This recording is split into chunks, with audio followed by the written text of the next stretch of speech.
O medo desaparece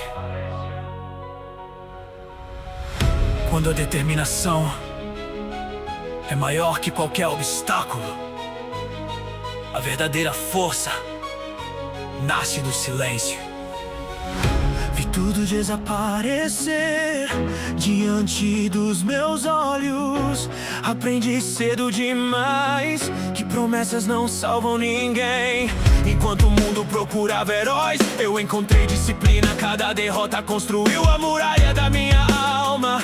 Não espero milagres, não acredito na sorte. Meu destino sempre foi escrito com suor e determinação. Cada treino, cada queda, cada cicatriz me trouxe até aqui. Olhem nos meus olhos, não existe hesitação. Existe apenas a força que nunca deixou de crescer. Nada pode me derrubar. Minha vontade rompe montanhas. A verdadeira força desperta enquanto meu coração bater. Eu jamais recuarei.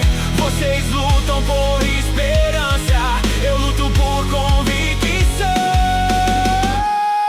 Porque quem conhece a dor nunca desperdiça uma batalha. Meu corpo pode cansar, minha mente jamais. Quanto maior o desafio, maior minha determinação. Não preciso provar quem sou.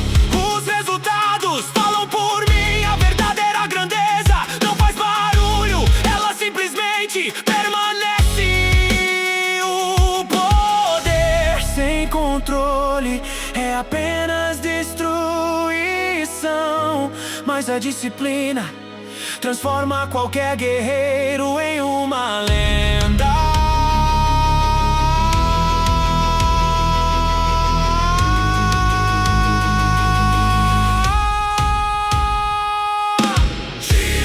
A força além dos limites, nem deuses podem me dobrar.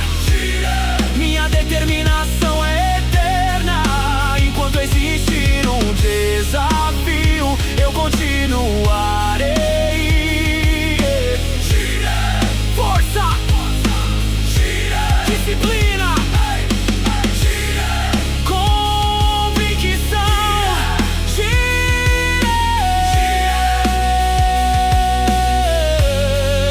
Eterno. O universo pode tremer, as estrelas podem cair, mas minha vontade nunca será quebrada. Porque a verdadeira força não nasce do poder.